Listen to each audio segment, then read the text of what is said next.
नमस्कार, अपना उत्तराखंड के इस वक्त के बुलेटिन के साथ हाजिर हूं मैं अनुपम। प्रदेश की हर छोटी बड़ी खबरों को लेकर के पौड़ी में एक बार बेकाबू कार फिर खाई में गिर गई। हादसे में 4 लोगों की मौत हो गई है जबकि 3 लोग घायल हो गए। कार में 7 लोग सवार थे। घायलों को एसडीआरएफ की टीम ने सीएचसी में भर्ती कराया है, जहां से 2 लोगों को गंभीर हालत में ऋषिकेश एम्स के लिए एयरलिफ्ट किया गया। हेलीकॉप्टर से 2 लोगों को ऋषिकेश एम्स लाया गया। दरअसल कठुली गांव से कार बारातियों को लेकर जा रही थी।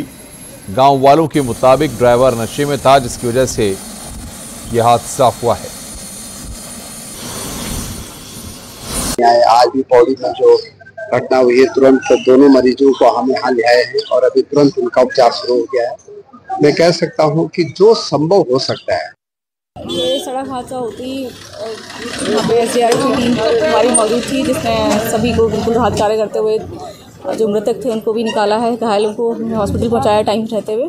और 3 जिसमें 4 लोग मृत हो गए हैं और 3 घायल हैं, जिसमें से 2 को एयरलिफ्ट करके हमने एम्स में जिलाधिकारी महोदय के निर्देश क्रम में त्वरित कार्रवाई करते हुए वहाँ पर। बताया जा रहा है कि शराब पीकर जो वाहन चालक है वो ये तो जब जांच होगी उसके बाद ही कुछ पता चल पाएगा क्या कारण रहा। फिलहाल तो हम, क्योंकि सबसे पहले हमें उनको बचाना था जो घायल थे। पौड़ी हादसे पर सीएम धामी ने ट्वीट कर लिखा है कि अधिकारियों को घायलों के बेहतर उपचार के लिए निर्देश दिए हैं। हमारी सरकार पीड़ितों की हर संभव सहायता करने हेतु प्रतिबद्ध है। बाबा केदार से घायलों के शीघ्र स्वास्थ्य लाभ की कामना करता हूं।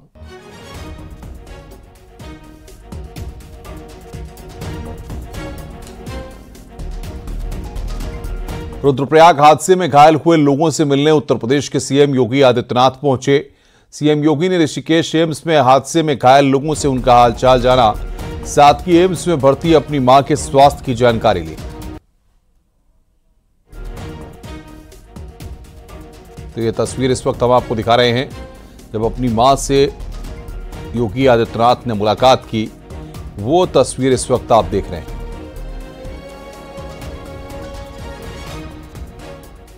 और साथ ही साथ घायलों का हालचाल भी योगी आदित्यनाथ ने वहां पर जाना है। रुद्रप्रयाग हादसे में घायल 2 युवकों को ऋषिकेश एम्स के लिए एयरलिफ्ट किया गया। एक युवक हल्द्वानी और एक उत्तर प्रदेश के मथुरा का है। दोनों कल बद्रीनाथ हाईवे पर हुए हादसे में घायल हो गए थे। दोनों को ऋषिकेश एम्स में इलाज जारी है।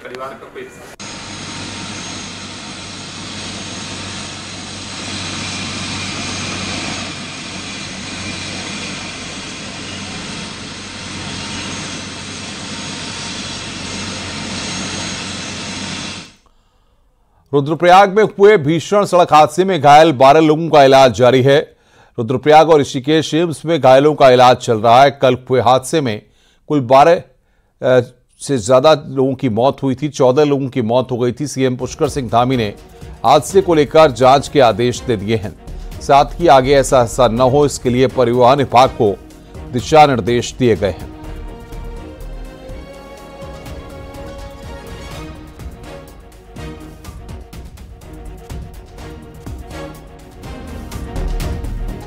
सभी यात्री भी अलग अलग स्थानों के थे, उसके जांच के आदेश दे दिए हैं। इस प्रकार की घटनाएं भविष्य में न हो, उसके लिए हमारा जो परिवहन विभाग है उसको भी जरूरी दिशा निर्देश जारी किए हैं। उत्तराखंड के चमोली जिले का जोशीमठ इन दिनों कबाड़ से जुगाड़ कर कमाल कर रहा है। जोशीमठ नगर पालिका ने 3 टन प्लास्टिक कचरा इकट्ठा किया और इससे 1 करोड़ रुपए से अधिक की कमाई कर डाली। मुख्यमंत्री पुष्कर सिंह धामी के निर्देश पर पहाड़ों के लिए आफत बन रहे प्लास्टिक कचरे को जोशीमठ नगर पालिका ने आय का साधन बना लिया। नगर पालिका प्रशासन ने 4 धाम यात्रा मार्ग से इन दिनों जिस तरीके से कदम उठाए जा रहे हैं उसकी अब हर ओर तारीफ हो रही है। आगे बढ़ते हैं। ऋषिकेश एम्स में एक बार फिर बवाल खड़ा हो गया है। यहां एक डॉक्टर पर महिला नर्सिंग अधिकारी को थप्पड़ मारने का आरोप लगा है, जिसके बाद तो नर्सिंग स्टाफ ने प्रदर्शन शुरू कर दिया। फिलहाल डॉक्टर को सस्पेंड कर दिया गया है।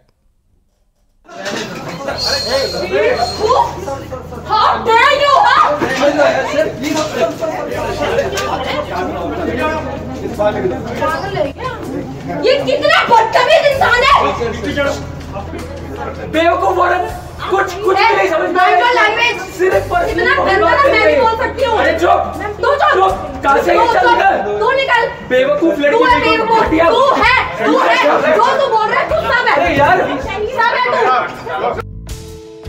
ऋषिकेश एम्स में बवाल, थप्पड़ का आरोप और जोरदार हंगामा।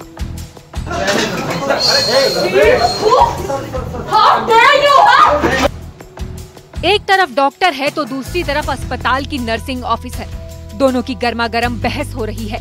कहासुनी के बाद बात इतनी बढ़ गई जिसके बाद तो दोनों ने शब्दों की मर्यादा का भी ख्याल नहीं रखा।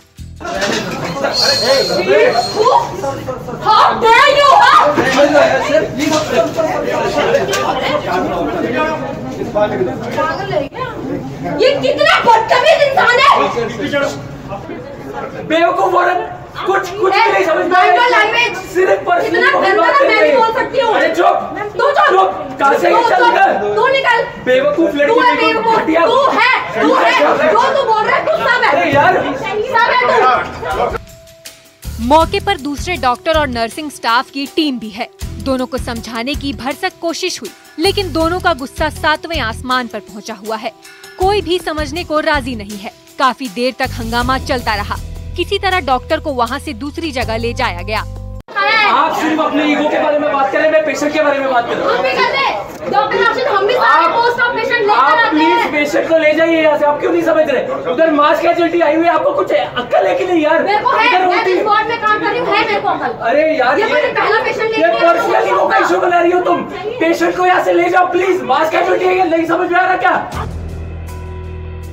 घटना शनिवार की बताई जा रही है। आरोप है कि यहाँ डॉक्टर ने महिला नर्सिंग ऑफिसर को चांटा जड़ दिया। वाद विवाद शुरू होने के बाद तो अस्पताल में हड़कंप मच गया। आरोप है कि रुद्रप्रयाग हादसे में घायल हुए यात्रियों के लिए ऑपरेशन थिएटर को खाली कराया जा रहा था। इसी बात को लेकर डॉक्टर और महिला नर्सिंग ऑफिसर के बीच तीखी बहस शुरू हो गई।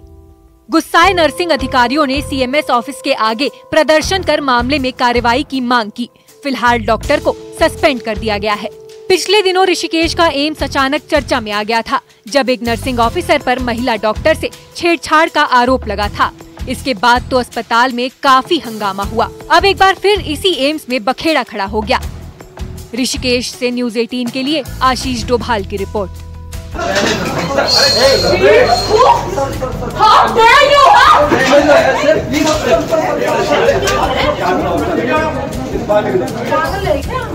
ये कितना बदतमीज इंसान है, बेवकूफ औरत, कुछ भी नहीं समझ में आ रहा लैंग्वेज, सिर्फ इतना गंदा मैं भी बोल सकती हूँ। अरे चुप, तू चुप, कहाँ से निकल, तू निकल, बेवकूफ लड़की, तू है बेवकूफ, तू है, जो तू बोल रहा है तू सब है यार, सब है तू। हरिद्वार के पथरी थाना क्षेत्र के पतंजलि फूड पार्क के कर्मचारियों में झड़प हो गई। इसके बाद फैक्ट्री के गेट के बाहर कर्मचारियों ने दो गुटों में ईंट पत्थर और बेल्ट चलने लगी। घटना का एक वीडियो भी सामने आया है। इसमें दर्जनों लोग एक दूसरे पर पथराव करते और बेल्ट से हमले करते नजर आ रहे हैं। मारपीट की घटना में 2 लोग घायल बताए जा रहे हैं। बताया जा रहा है कि फैक्ट्री में काम करने के दौरान कर्मचारियों में कहासुनी हो गई थी, जिसके बाद देखते ही देखते वो झड़प में बदल गई और कर्मचारियों के 2 गुट आपस में भिड़ गए। घायल पक्ष की शिकायत पर पुलिस ने दूसरे पक्ष के 5 लोगों के खिलाफ मुकदमा दर्ज कर लिया है। पुलिस मामले की जांच पड़ताल में जुटी है। हरिद्वार से खबर है, गंगा दशहरा पर उमड़ी भीड़, 15,25,000 लोगों ने डुबकी लगाई है। पुलिस महकमे ने इस बात के आंकड़े जारी किए हैं। 15,25,000 लोगों ने यहां पर डुबकी लगाई है।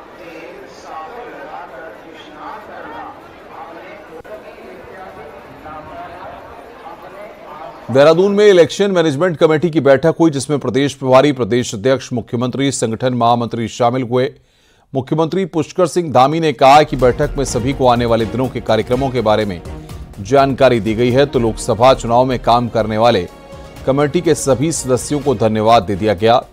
मुख्यमंत्री ने कहा कि अब आगामी चुनाव जीतने के लिए सब मिलकर काम करेंगे। बहुत प्रमुख कार्य पूरे चुनाव का होता है और इसमें हमारे सभी जो प्रमुख कार्यकर्ता थे, प्रमुख पदाधिकारी थे, उन्होंने अलग अलग विभागों में पूरे चुनाव प्रबंधन को सफल बनाने का काम किया है।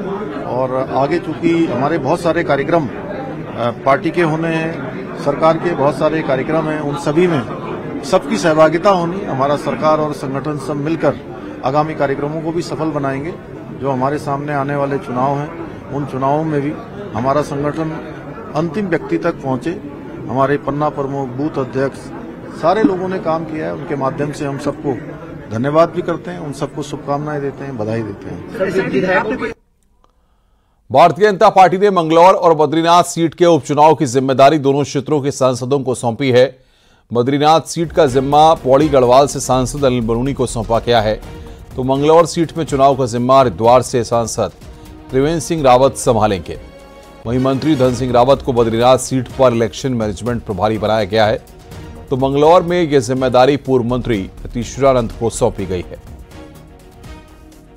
लोकसभा के सांसद हैं और अनिल बरूनी जी को मैंने पौड़ी लोकसभा के अंदर बद्रीनाथ विधानसभा के पालक के रूप में उनको दायित्व दिया है, और त्रिवेंद्र जी को मंगलौर के विधानसभा के पालक के रूप में रहेंगे। पूरा चुनाव उनकी देखरेख में होगा, उनके नेतृत्व में होगा, और बद्रीनाथ और मंगलौर सीट इस बार हम अच्छे मतों से जीतें, इसके लिए वो रात दिन पूरे वहां क्षेत्र में प्रयास करेंगे। पौड़ी के कुछ शासकीय स्कूलों में क्लर्क और टीचर्स की भर्ती में गड़बड़ी की शिकायत को मुख्यमंत्री ने गंभीरता से लिया है। सीएम धामी ने मामले में एसआईटी जांच के आदेश दिए हैं। मुख्यमंत्री धामी ने कहा कि पारदर्शिता सरकार का संकल्प रहा है और सरकार इसी पर काम कर रही है। से हमारी पारदर्शिता हमारा संकल्प रहा है और उस ध्येय को लेकर सरकार काम कर रही है। कहीं भी कोई भी किसी प्रकार की भी अगर इस प्रकार की गलतियां आती हैं, इस प्रकार का जो है कोई भ्रष्टाचार का मामला आता है, तो निश्चित रूप से उसमें जांच होनी चाहिए। ये हम लगातार जांच कर भी रहे हैं और इस पे भी हमने जांच के लिए कहा है। कल मुख्यमंत्री पुष्कर सिंह धामी का नैनीताल दौरा है। कल दोपहर में नैनीताल आएंगे सीएम धामी। पेयजल वनाग्नि के साथ विकास कार्यों की समीक्षा करेंगे।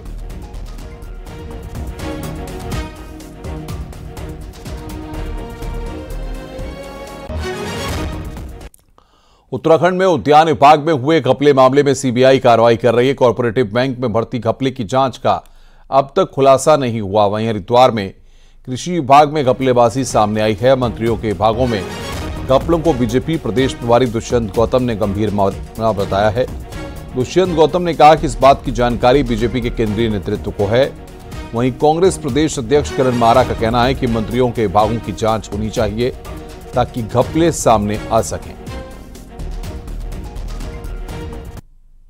मामला तो कोई भी हो गंभीर होता है। पारदर्शिता और ईमानदारी से समर्पण भाव से काम करने का हमारा संकल्प है। उस दौरान अगर कोई ऐसी वैसी घटना घटती है तो सरकार पर्याप्त उस पर संज्ञान भी लेती है और काम भी करती है। उसकी भी जांच होनी चाहिए कि इन सारी घटनाओं में मंत्रियों का कितना दोष है। कोऑपरेटिव में जांच होनी चाहिए। जो भर्ती घोटाला हुआ उसमें धन सिंह रावत जी का क्या इन्वॉल्वमेंट है, उसकी जांच होनी चाहिए। इसी तरीके से अन्य विभागों का भी जो विषय है जांच होनी चाहिए। खबर उत्तरकाशी से है। कैबिनेट मंत्री प्रेमचंद अग्रवाल सड़क किनारे आग बुझाते नजर आए।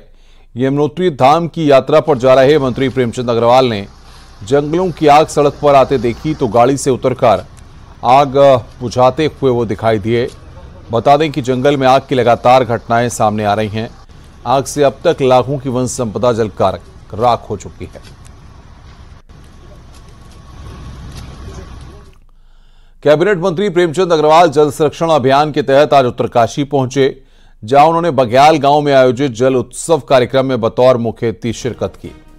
इस मौके पर उन्होंने पौधारोपण किया। कैबिनेट मंत्री अग्रवाल ने कहा कि इन दिनों राज्य का काफी क्षेत्र वनाग्नि की चपेट में आया है, जो काफी चिंताजनक है। पर्यावरण को हो रहे नुकसान की प्रमुख वजह मानवीय गतिविधियां हैं। उन्होंने कहा कि सरकार इस संकट से निपटने के लिए प्रयासरत है।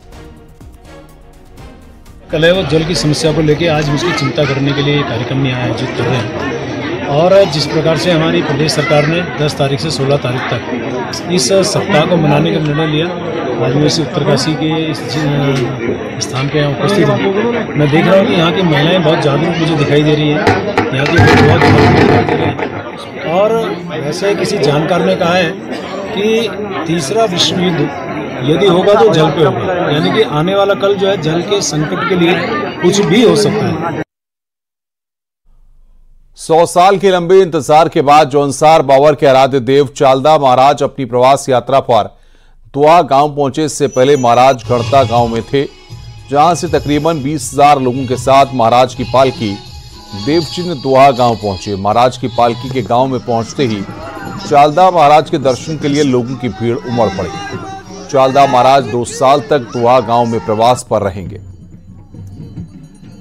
रूप से हमारे खत शैली वालों के लिए कि 100 साल बाद चालदा मासू महाराज हमारे खत में पधार रहे हैं और हम लोग इस प्रोग्राम को, इस कार्यक्रम को सफल बनाने के लिए, इस दिव्य और भव्य प्रोग्राम को सफल बनाने के लिए पूरा प्रयास कर रहे हैं। और हमें उम्मीद है कि सबके प्रयास से जितने हमारे यहाँ पर कार्यकर्ता हैं, खत शैली के कर्मचारी और खत शैली सेवा समिति, सबके प्रयास से ये सफल होगा, ऐसे हमको। प्रवास यात्रा ये 2 साल से महाराज घंटा गांव में थे, बनगांव में, और घंटा गांव से आज उन्होंने प्रस्थान किया। और दोहा जो खत शैली का जो गांव है, यहाँ पे भी लगभग 2 वर्ष महाराज यहाँ पे स्थापित रहेंगे और 2 वर्ष बाद वो इसके बाद आपके जो आगे उनके प्रस्थान है वो आगे के लिए प्रस्थान करेंगे। 2 वर्ष बाद 2 वर्ष बाद जो महाराज का प्रस्थान है वो आपका खतकोरू में होने वाला है।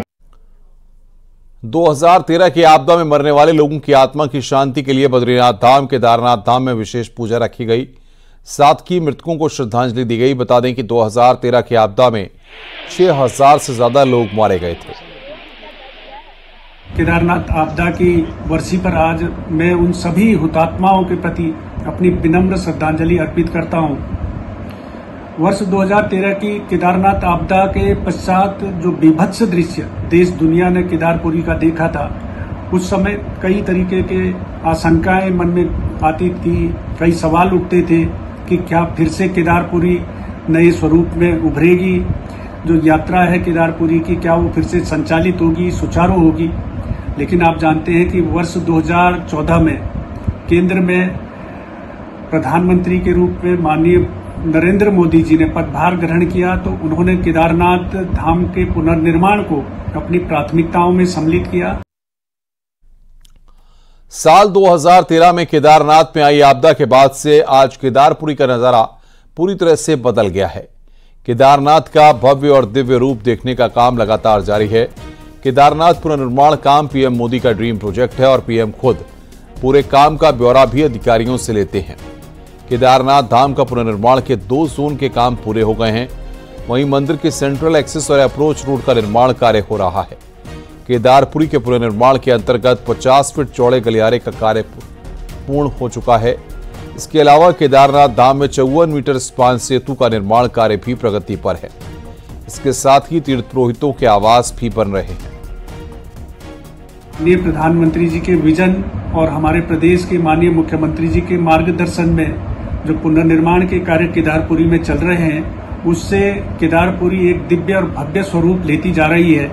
आप जानते हैं कि केदारपुरी उच्च हिमालयी क्षेत्र में अवस्थित है, वहाँ की भौगोलिक परिस्थितियां विकट है, मौसम चुनौती बना रहता है, लेकिन उसके बावजूद जो हमारी निर्माण एजेंसियां हैं वो तत्परता के साथ में कार्य कर रही हैं और माननीय प्रधानमंत्री जी के विजन के अनुरूप वो केदारपुरी को नया स्वरूप प्रदान करने में निरंतर जुटे हुए हैं। बागेश्वर धाम के बाबा पंडित धीरेन्द्र शास्त्री भगवान बद्रीनाथ धाम पहुंचे हैं। यहां वो 17 जून से लेकर 19 जून तक भव्य कथा का आयोजन करेंगे। धीरेन्द्र शास्त्री हेलीकॉप्टर से बद्रीनाथ धाम पहुंचे। इसके बाद खाक चौक आश्रम पहुंचकर भगवान बजरंगबली की विशेष पूजा अर्चना की।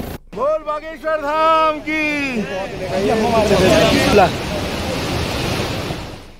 अब ऑल इंडिया परमिट वाली गाड़ियों के आदि कैलाश यात्रा की जा सकेगी। दरअसल बीते दिनों स्थानीय के विरोध के वजह से सिर्फ स्थानीय गाड़ियां इस रूट पर चल रही थीं, लेकिन अब देश भर की गाड़ियां इस रूट पर जा सकती हैं। अगर किसी गाड़ी को रोका गया तो सख्त एक्शन लिया जाएगा। इसके अलावा तीर्थयात्रियों से अवैध तरीके से हो रही वसूली को रोकने के लिए भी एक टीम का गठन किया गया है। डीएम ने साफ किया है कि नियमों के तहत ही तीर्थयात्रियों से शुल्क लिया जाएगा। कैलाश के लिए सारी गाड़ियां, सारी टैक्सी गाड़ियों को जो उनके पास ऑल इंडिया परमिट है उनको भी अलाउ है और सभी को अलाउ है। तो जैसा कि कुछ संज्ञान में आ रहा है कि लोकल्स के द्वारा वहां पर अवैध वसूली की जा रही है, तो इसके लिए एक मीटिंग भी बुलाई गई थी जिसमें आरटीओ और एसडीएम साहब ने भी मीटिंग ली थी। और अगर इस तरह की घटना कोई संज्ञान में आती है तो हम लोग उसके अगेंस्ट कड़े एक्शन लेंगे। कोटद्वार विधायक और विधानसभा अध्यक्ष रितु खंडूरी ने मालन नदी पर बन रहे पुल का निरीक्षण किया। रितु खंडूरी ने काम में तेजी लाने के निर्देश दिए हैं। बता दें कि मालन पुल बरसात में बाढ़ के चलते टूट गया था, जिसके बाद पुल को दोबारा से बनाया जा रहा है। कोटद्वार विधायक ने निर्माणाधीन पुल का निरीक्षण करते हुए पीडब्ल्यूडी अधिकारियों को काम में तेजी लाने के निर्देश दिए हैं। साथ ही दिसंबर महीने के आखिरी तक पुल को यातायात के लिए सुचारू करने के निर्देश दिए गए हैं। देखिए, मैंने उनको डेडलाइन दी हुई है और उस वक्त तक काम होना चाहिए और लेट लतीफ़ी की बात हो रही है, लेकिन टेक्निकल काम है, सिस्टम से होता है, तरीके से होता है, इसलिए हो सकता है थोड़ा समय लग रहा है, लेकिन उनका दिसंबर 24 डेडलाइन है एंड आई एम होपिंग कि उस समय तक बन जाएगा।